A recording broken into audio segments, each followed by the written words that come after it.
The princess feels a disturbance. And you can't say what the disturbance is. Maybe it's a golf ball. Maybe it's a cantaloupe. Maybe it's a banana. But whatever it is, there's something wrong with the mattress. Right?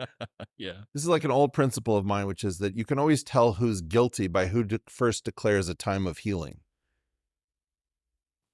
Why? Why is that a razor to use? Oh, because if you do something wrong and the public is clamoring for your blood, you say, there's been too much blame and finger pointing on all sides. At me.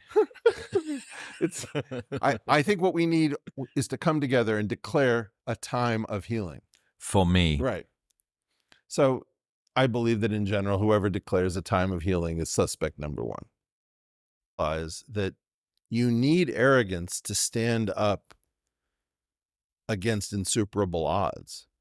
And you need humility to stop your arrogance from driving you insane. And to keep asking that people be constantly humble is an affront to what we are as humans. I really don't grasp it.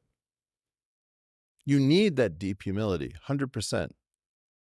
But so many people need arrogance in order to take on the challenges that they could. If you took the world seriously, you'd never take on those challenges if you were just humble. Yes. Went on his show to warn him that you can't just optimize for truth. You have to optimize. I said, I have 4 variables I can't live without: truth, meaning, fitness, and grace. Explain that some people are built to fly wingsuits. You know, it's a super dangerous activity. But somebody needs that rush or they're not alive.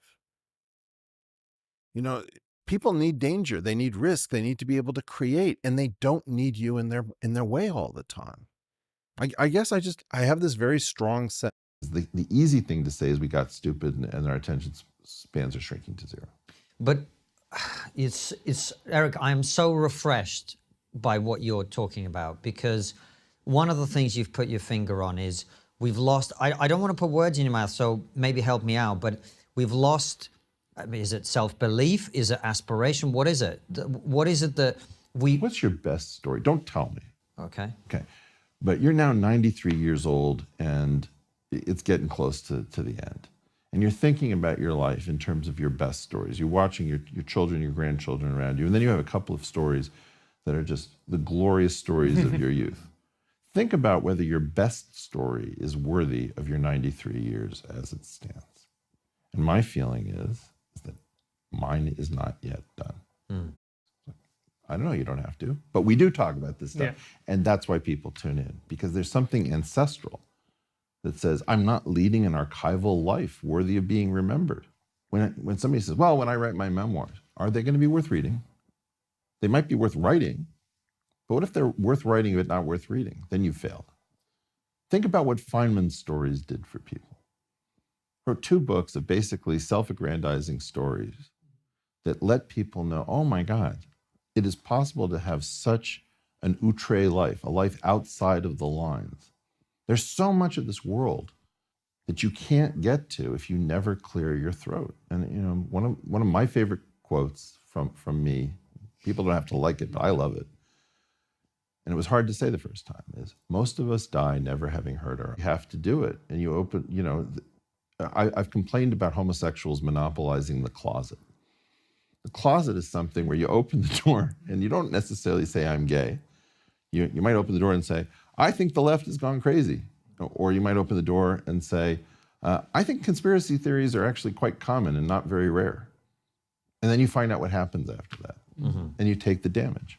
Yeah. So the first thing is the courage to do whatever it is you believe or you want to do or you want to try. Well, don't do it stupidly. I mean, you have lots of things that you believe are true that are just going to hurt people, aren't going to liberate, aren't going to... So for God's sakes, keep most of the stuff that you shouldn't say to yourself. But there's some stuff in you that just, you can't live with. It's just eating away at you.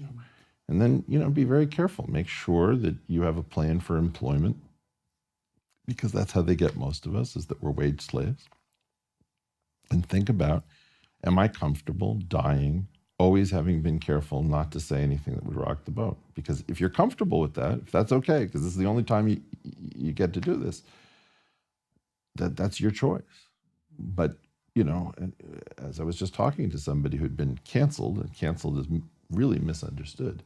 The people you meet after cancellation blow your mind. Totally. Yeah, completely. You know, it's like I never wrote. Why would you make it unpleasant? Why would you make it difficult? Why would you make it Because hard? there's something eating at your soul. Because there's a worm inside your body whittling you out from the inside, causing you to die a little bit more every day. You think you're going to die at age 90? No, that's the final death.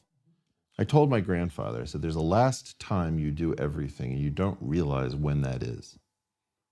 Think about the last time you went backpacking and actually slept out under the stars. For all I know, that part of you was already dead. Now figure out how much death you can actually handle in a living body.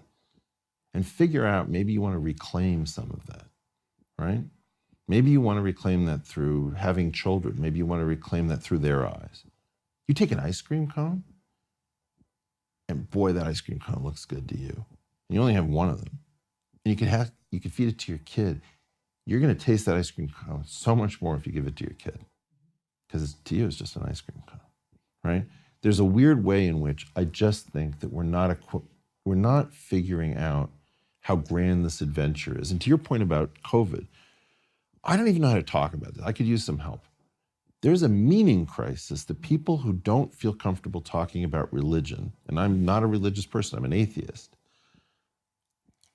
the meaning of life has gone away. You can see an amazing band at a concert. It just doesn't mean what it used to mean. We have better guitarists right now than we've ever had. And they don't mean as much as they meant in the 70s when we were having idiotic arguments whether Clapton, Page, or Hendrix was the greatest guitarist of all time. I don't know what's going on with this. Things are not attaching in the sense of meaning. The greatest quote, and I'm searching for it everywhere, somebody out there help me. There was a woman in a Doors documentary who said the words, "Back then we didn't realize it was just music." I can't tell you how profound that was to me. The idea was she later realized it was just music. But for a period of time, she was able to attach that feeling of meaning, of transcendence, of permanence, of something, to something she was experiencing at the Whiskey A Go-Go on the Sunset Strip. We can't attach that feeling of meaning almost at all. There's something about the phone that has rewired our brain. We call it a phone, even though mostly we don't call anybody on it. We go back and forth between a screen and a person, a screen and a person. It rewires our minds. And in the end, we can't feel our own children, or we can't remember our first kiss. I don't know what's going on with that. Yeah, so If you can keep your head when all about you are losing theirs and blaming it on you, if you can trust yourself when all men doubt you, but make allowances for their doubting too, if you can wait and not be tired by waiting, or being lied about, don't deal in lies,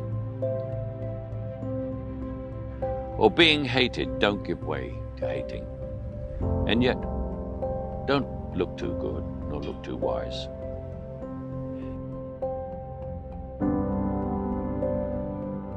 If you can dream and not make dreams your master, if you can think and not make thoughts your aim, if you can meet with triumph and disaster and treat those two impostors just the same, if you can hear the truth you've spoken twisted by knaves to make a trap for fools,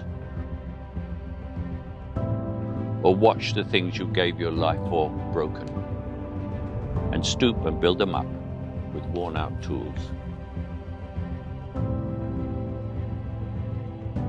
if you can make one heap of all your winnings and risk it on one turn of pitch and toss, and lose and start again at the beginning, and never breathe a word about your loss, if you can force your heart and nerve and sinew to serve your turn long after they are done, and so hold on when there is nothing in you except the will which says to them, hold on.